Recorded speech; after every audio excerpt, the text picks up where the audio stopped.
Good morning. I hope you enjoyed that reading about flowers. We always have a bouquet of flowers somewhere in our house, alive or fake, but at least they're beautiful. And they do give us some sense of happiness. And the title of this talk is Happiness Now. You know, we're enjoying this book, Authentic Happiness. It's in the bookstore, and the author has 100 pages on positive emotions, 50 pages on strengths and virtues, and 50 pages on how to apply all this into your life. It's a really great book, full price. So the focus this morning is on happiness now. Now, this insinuates that we can demand it or we can create it, no matter where we are or what's happening with us. So I pondered this idea of how do I create happiness in the moment? And I can do it. I can create happiness for myself. I can create happiness for you. I can create happiness for a clerk in a store. And when I do that, it makes me smile inside and gives me a little feeling of happiness, of goodness. It's like giving and receiving, reciprocal happiness. Paul's really good at this with people in stores, clerks. He calls them by name, and he goes into Trader Joe's, and everybody goes, "Hi, Paul." He knows all of the people there. So there's a joy and happiness in giving and receiving that energy. But the author describes happiness in the present moment is different than happiness in the past or happiness in the future, because we create happiness in the present moment in two ways: through pleasure, our own pleasure, or through gratification, and they are different. So the pleasure of happiness, our instant pleasure, is Amazon, someone said. I love that. Voices travel in here really well. I don't know what I'd do without Amazon. Pleasure, happiness. It's a sensual thing. It's an emotional thing. It involves very little thinking. You look at a beautiful bouquet of flowers and you feel happy. It doesn't involve a lot of, what kind are they? Do they smell or not? You know, that type of thing. So smelling flowers, when I walk into Safeway, they have all their flowers there. I just love that aroma. And it makes me want to take them all home. But it feels to me like I can smile when I smell that aroma of flowers. Gratification, on the other hand, is created by what we're doing. It's not necessarily any raw feelings like smelling flowers, but it's what we're doing that gives us gratification. It's more like we get immersed and absorbed in an activity. A couple of ways I felt gratification recently was at the crisis center when someone came in off the street and they had shoes that were just in horrible condition, and I happened to have a pair to give to them, and they were so grateful. And I was so grateful to you because that's where these shoes come from you. So just know how grateful people feel when they are in desperate need of shoes. And then there was a mother whose son was in prison, and she asked me if I would write him a letter and talk to him about spirituality. And I did. And the gratification wasn't just from writing the letter, but a few days later, I got a letter back from him, and he said, "When I read your letter about my thinking causes my experience, my whole body started to shake because I knew it was true." Beautiful letter from him. So gratification involves thinking. So, just kind of be aware of that. So instant pleasures, sight, touch, feel, our senses, the smell of freshly baked bread. I don't know what that does for you, but I love it. And as I was thinking of that, it reminded me of the day Paul and I were sitting in San Francisco airport for a long time. And this group of military people came in and sat close by, and they were in their uniforms. And I said, "Where are you coming from or going to?" And this gal said, "Oh, we're coming back from Afghanistan." I said, "What is the thing you're going to miss about Afghanistan, about being in Afghanistan?" And she said, "Oh, the bread. The bread." And all the guys are shaking their head. She said, "It's the most delicious bread you will ever taste." Isn't that nice, bringing something home from Afghanistan like that? Well, I couldn't overdo that. I couldn't. So I went and bought them Hershey's candy bars. And I said, this is our gratitude. It's not bread, but it's chocolate, and everybody loves chocolate. And they appreciated that. There are higher pleasures of happiness that we can create for ourselves, like sitting in front of a fireplace in the winter with a good book and a warm blanket, or just being amused at your pets, whatever they're doing. They're so great at creating the feeling of happiness. Or just relaxing on the deck and watching the clouds go by. We are so blessed, so blessed. Now, moderate happiness comes from feeling enthusiastic about something, like a picture of your grandchild. If you were here last Sunday with Sue, she had her smartphone up and she said, here's Corey, now listen to him, and he's going, and we were all just getting hysterical. But that gave her great happiness, and it gave us happiness too, because we got to laugh with her. But then there's high intensity happiness. And I'll bet you that's when Sue's holding little baby Corey and cooing and talking with him. I had this high intensity happiness this week when in my writing class we got together, and they were doing some writing, and little small miracles became aware to them. They were aware of, oh, what I'm writing about, I actually experienced, and oh my gosh, I didn't expect it. And the process of writing is bringing forth in them a whole new sense of what it means to be awake, alert, and happy. Then we have these great discussions about spiritual principles and practices, and all of that is my passion. That's my high intensity pleasure. You know, when I'm home, I can turn my happiness on just by watching our cats run and play. And then little Mia, she'll get up in a windowsill, and all of a sudden her tail's going whap, whap, whap, whap, whap, because she sees a cat or something outside, and she wants so bad to play with it or eat it, I don't know, but she's got this high-intensity happiness, so it makes me laugh. And then Paul and I, when we play cards, I have high-intensity happiness when I win big time. And it goes vice versa, too. But he's the chef in our family, and when he makes a very delicious meal, oh, what happiness that creates. So we all have ways of doing that, and I encourage you to think about, what have I been taking for granted that really makes me happy every day? Now, the author of the book cautions us, because a lot of these little pleasures have a peculiar way of impacting the feeling of lasting happiness. For instance, if we go to a movie, by the time we get home, I may have forgotten all about the movie. I don't know if you've ever had that. But if you go to an awesome movie, you may think about it for weeks. And if you know Lori in The Office, she's seen every Avenger movie there is, and she could tell you every scene, every person. I mean, it's just amazing.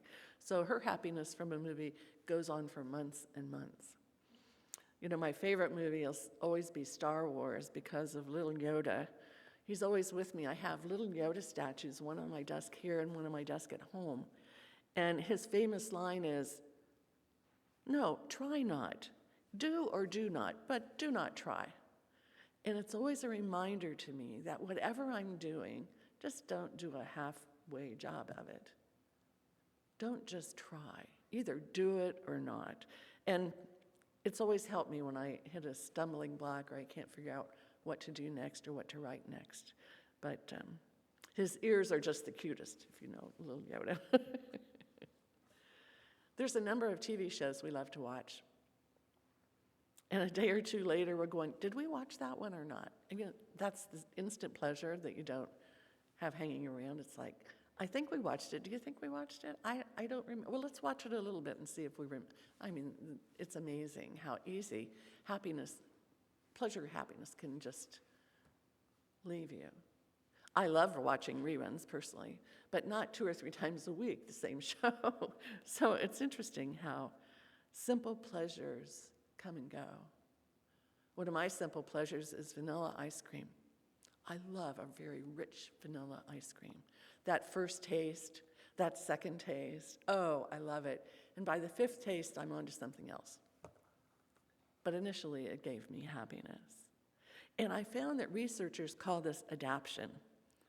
And it happens in our brain. Our neurons in the brain are wired to respond to unique events, like the first taste of a good vanilla ice cream cone.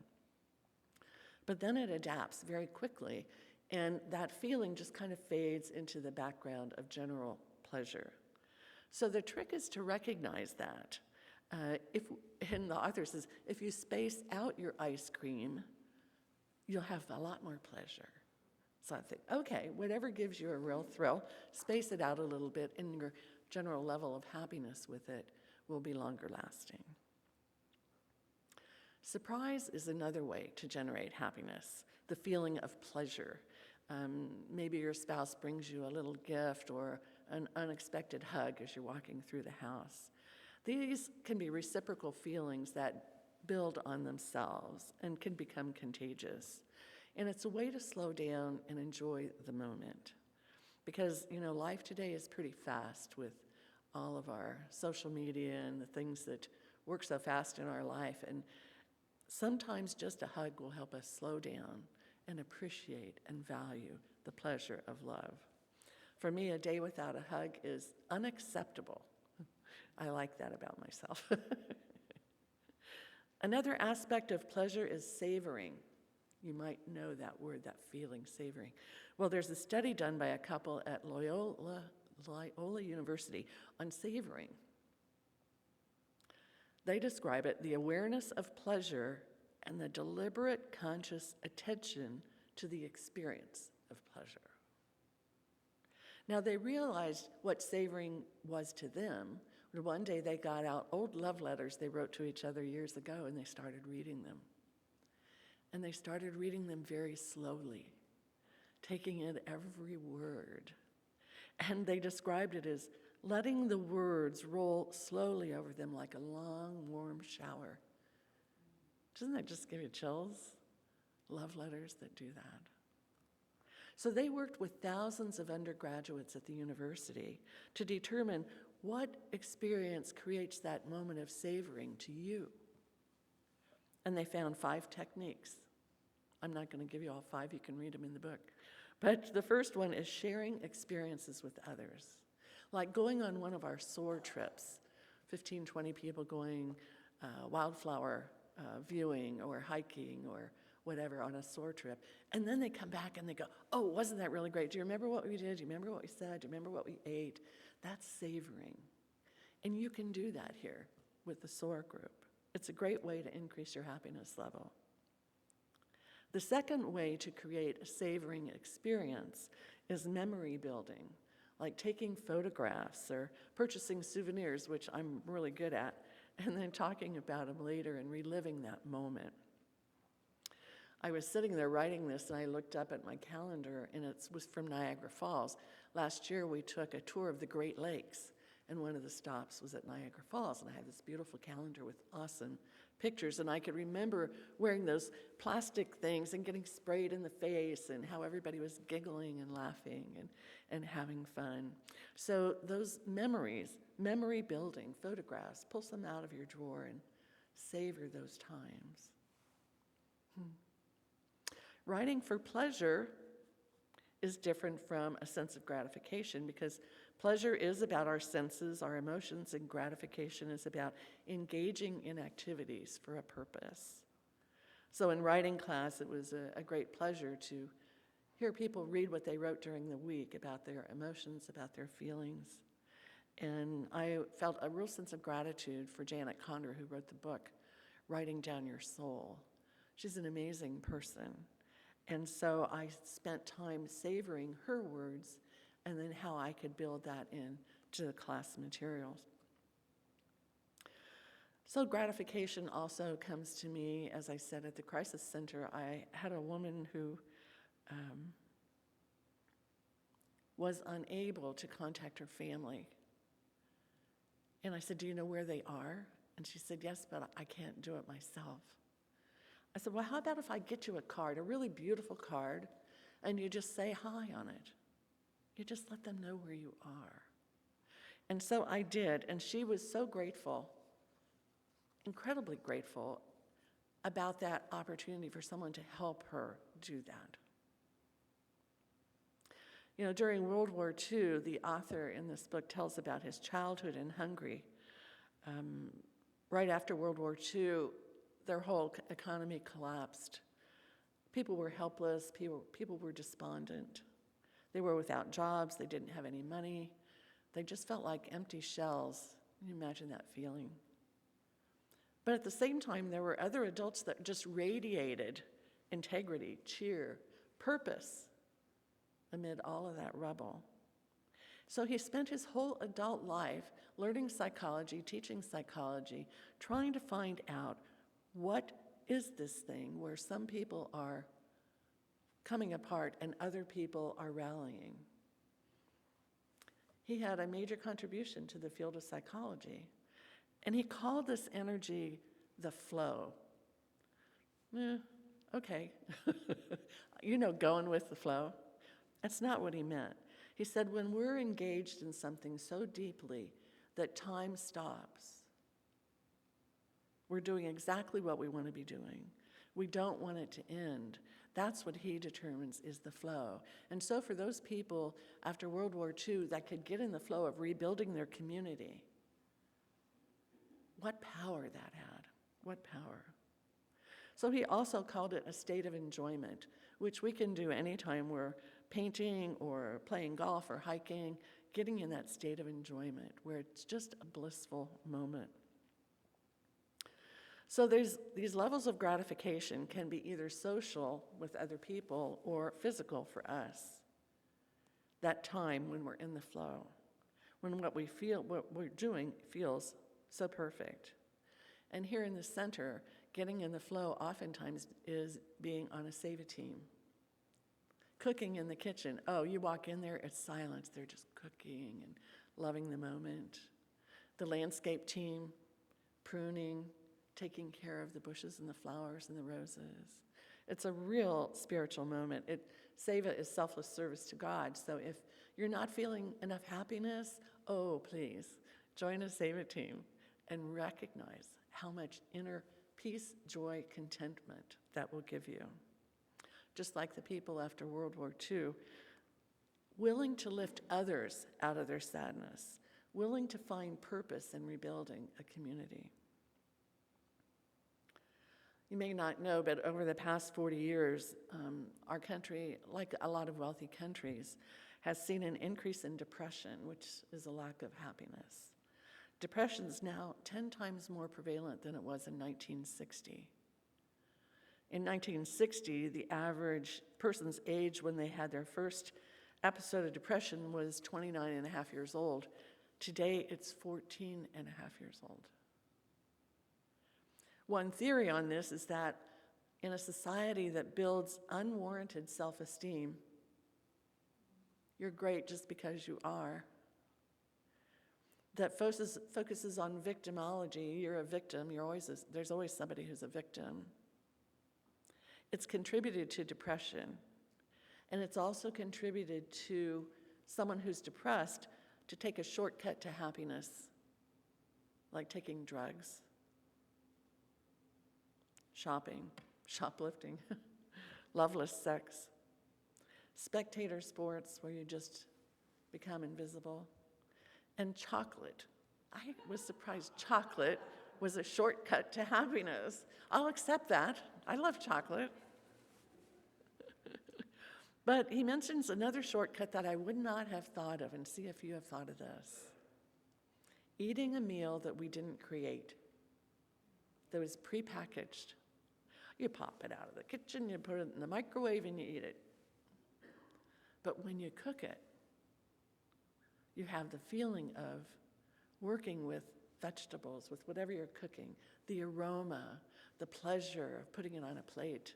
So it's interesting if we become addicted to eating prepackaged things, we're cutting into our happiness, cutting into our gratification. 2,500 years ago, Aristotle asked this question: what is the good life? The author thinks it's the identification and use of our signature strengths to experience more gratification. I bet you didn't expect that. Identifying and using our signature strengths to experience more gratification. That leads to a full life. And so I was going through all my books, trying to find little bits of happiness advice, and I pulled out Eckhart Tolle's book, A New Earth. And he addresses, it's the last chapter of the book, if you have the book, he addresses this time as we get older, like over 60, which he calls the return movement home. Our return movement home. He said it's a grand time because we place less attention on outer purpose and more attention on inner purpose. We become more awake about what we're doing. We savor more moments. We savor being with people. We savor our memories. And I think that's what a lot of us here today, if you're over 60, might be doing. Savoring every day, savoring those special moments, but also savoring this philosophy, which helps us grow and blossom into the true beings we're meant to be. Tolle says awakened doing has a vibrational frequency of acceptance, enjoyment, or enthusiasm in whatever we're doing. Acceptance being we're at peace with what we're doing. Enjoyment means we get some joy. All of a sudden we're doing what we're doing, but all of a sudden we just let it be and we feel a little more joyful. He said that helps connect us with God. And then enthusiasm, all of a sudden we have a real enthusiasm. There's some intensity, some energy to what we're doing. And that energy frequency is aligned with spirit. And that's why Ralph Waldo Emerson said, nothing great has ever been achieved without enthusiasm. Think about it, enthusiasm. So I invite you to think as you go forth on your day and your week, whether the energy of acceptance, enjoyment, and enthusiasm is included in anything you're doing. Find ways to savor the moments, create fun-filled memories, be a greater participant in all that's going on. And you will find you have a genuinely happy life. And so it is.